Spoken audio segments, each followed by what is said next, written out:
Hello guys, welcome back to my YouTube channel. ಇವತ್ತಿನ ವಿಡಿಯೋದಲ್ಲಿ ನಾನು ಅಕ್ಷಯ ತೃತೀಯದ ಬಗ್ಗೆ ಇನ್ಫಾರ್ಮೇಷನ್ ತಿಳಿಸ್ಕೊಡ್ತಾ ಇದ್ದೀನಿ. ಲೈಕ್ ಅಕ್ಷಯ ತೃತೀಯದ ಮೂಲ, ಅಕ್ಷಯ ತೃತೀಯದ ಮಹತ್ವ ಆ್ಯಂಡ್ ಅಕ್ಷಯ ತೃತೀಯನ ನಾವು ಯಾಕೆ ಆಚರಿಸಬೇಕು ಆ್ಯಂಡ್ ಅಕ್ಷಯ ತೃತೀಯ ಅಂದರೆ ಇವತ್ತಿನ ದಿನ ನಾವು ಏನು ಮಾಡಿದ್ರೆ ನಮ್ಗೆ ಒಳ್ಳೆಯದಾಗತ್ತೆ ಅನ್ನೋದ್ರ ಬಗ್ಗೆ ಈ ವಿಡಿಯೋದಲ್ಲಿ ಇನ್ಫಾರ್ಮೇಷನ್ ತಿಳಿಸ್ಕೊಡ್ತಾ ಇದ್ದೀನಿ. ಬನ್ನಿ ನೋಡೋಣ. ಮೊದಲಿಗೆ ನಾವು ಅಕ್ಷಯ ತೃತೀಯದ ಮೂಲವನ್ನು ನೋಡೋಣ. ಅಕ್ಷಯ ತೃತೀಯ ಭಾರತೀಯ ಸಂಸ್ಕೃತಿಯಲ್ಲಿ ಬಹಳ ಪ್ರಾಚೀನವಾದ ಮತ್ತು ಪವಿತ್ರವಾದ ದಿನ ಅಂತ ಹೇಳ್ತಾರೆ. ಆ್ಯಂಡ್ ಹಿಂದೂ ಕ್ಯಾಲೆಂಡರ್ ಪ್ರಕಾರ ಋಷಭ ಮಾಸದಲ್ಲಿ ಬರುವ ಶುಕ್ಲ ಪಕ್ಷದ ತೃತೀಯ ತಿಥಿಯನ್ನು ನಾವು ಅಕ್ಷಯ ತೃತೀಯ ಅಂತ ಹೇಳ್ತೀವಿ. ಆ್ಯಂಡ್ ಈ ದಿನ ತುಂಬ ಪವಿತ್ರವಾದ ಘಟನೆಗಳು ನಡೆದವು ಅಂತ ಪುರಾಣಗಳಲ್ಲಿ ಹೇಳ್ತಾರೆ. ಆ್ಯಂಡ್ ಭಗವಾನ್ ಪರಶುರಾಮ ಅವರ ಜನ್ಮದಿನವಾಗಿದೆ ಇವತ್ತಿನ ದಿನ.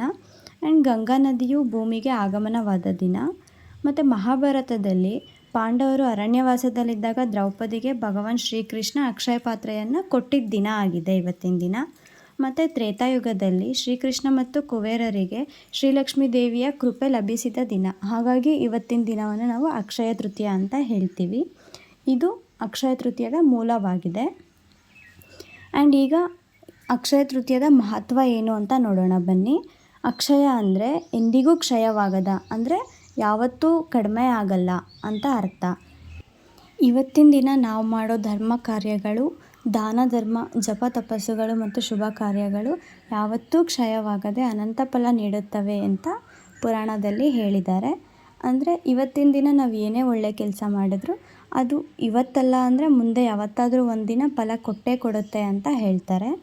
ಆ್ಯಂಡ್ ನಾವು ಅಕ್ಷಯ ತೃತೀಯನ ಯಾಕೆ ಆಚರಿಸಬೇಕು ಅಂತ ನೋಡೋಣ ಬನ್ನಿ. ಇವಾಗ ಇವತ್ತಿನ ದಿನವನ್ನು ಹೊಸ ಆರಂಭಕ್ಕೆ ತುಂಬ ಒಳ್ಳೆಯ ದಿನ ಅಂತ ಹೇಳ್ತಾರೆ. ಆ್ಯಂಡ್ ಲಕ್ಷ್ಮೀ ದೇವಿಯನ್ನು ಪೂಜೆ ಮಾಡಿದ್ರೆ ದೈವಿ ಅನುಗ್ರಹ, ಧನ ಸಂಪತ್ತು ಆ್ಯಂಡ್ ಮನಸ್ಸಿಗೆ ಸ್ವಲ್ಪ ಶಾಂತಿ, ನೆಮ್ಮದಿ ಕೂಡ ಸಿಗುತ್ತೆ ಅಂತ ಹೇಳ್ತಾರೆ. ಆ್ಯಂಡ್ ಇವತ್ತಿನ ದಿನ ಸೂರ್ಯನ ಮತ್ತು ಚಂದ್ರನ ಉಜ್ವಲ ತೇಜಸ್ಸಿನ ದಿನವಾಗಿದೆ.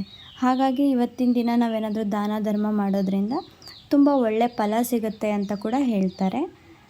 ಹಾಗೂ ಇವತ್ತಿನ ದಿನ ನಾವು ಚಿನ್ನ ಅಥವಾ ಬೆಳ್ಳಿ ಏನಾದರೂ ಖರೀದಿ ಮಾಡಿದ್ರೆ ಇಡೀ ವರ್ಷ ಕೂಡ ಅದು ಹೆಚ್ಚಾಗ್ತಾ ಹೋಗುತ್ತೆ ಅಂತಲೂ ಹೇಳ್ತಾರೆ.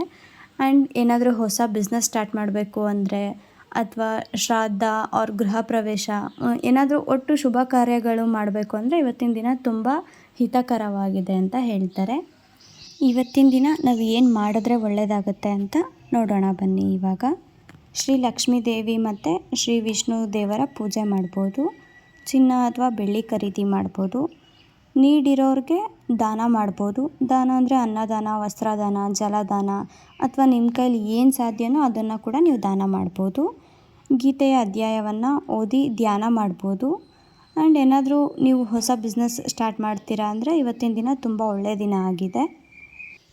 ಇಂದಿನ ಅಕ್ಷಯ ತೃತೀಯ ನಿಮಗೆ ಧನ, ಧರ್ಮ, ಆರೋಗ್ಯ ಮತ್ತು ಆಧ್ಯಾತ್ಮಿಕ ಶಕ್ತಿಯನ್ನು ನೀಡಲಿ ಎಂದು ನಾನು ಹಾರೈಸುತ್ತೇನೆ. ಈ ಇನ್ಫಾರ್ಮೇಷನ್ ಇಷ್ಟ ಆಗಿದರೆ ಲೈಕ್ ಮಾಡಿ, ಶೇರ್ ಮಾಡಿ ಹಾಗೂ ಕಮೆಂಟ್ ಮಾಡಿ. ಆ್ಯಂಡ್ ನಾನೇನಾದರೂ ತಪ್ಪಾಗಿ ಹೇಳಿದರೆ ಅದನ್ನು ಕೂಡ ಕಮೆಂಟ್ ಮಾಡಿ. ನಾನು ಏನು ತಪ್ಪಾಗಿ ಹೇಳಿದ್ದೀನಿ ಅಂತ ನಾನು ಸರಿ ಮಾಡ್ಕೋತೀನಿ. ಆ್ಯಂಡ್ ಇನ್ನು ಯಾರೆಲ್ಲ ನನ್ನ ವೀಡಿಯೋಸ್ನ ಸಬ್ಸ್ಕ್ರೈಬ್ ಮಾಡ್ಕೊಳ್ದೆ ನೋಡ್ತಾ ಇದ್ದೀರಾ ಆ್ಯಂಡ್ ಫಸ್ಟ್ ಟೈಮ್ ಯಾರೆಲ್ಲ ನನ್ನ ವೀಡಿಯೋಸ್ನ ನೋಡ್ತಾ ಇದ್ದೀರಾ ನೀವು ಕೂಡ ಸಬ್ಸ್ಕ್ರೈಬ್ ಮಾಡ್ಕೊಳ್ಳಿ. ಆ್ಯಂಡ್ ನೆಕ್ಸ್ಟ್ ಯಾವ ಥರ ವೀಡಿಯೋ ಬೇಕು ಕಮೆಂಟ್ ಮಾಡಿ. ನೆಕ್ಸ್ಟ್ ನಾನು ನಿಮಗೆ ಆ ವಿಡಿಯೋ ಜೊತೆ ಸಿಗ್ತೀನಿ. ಅಲ್ಲಿ ತನಕ ಟೇಕ್ ಕೇರ್. ಬಾಯ್.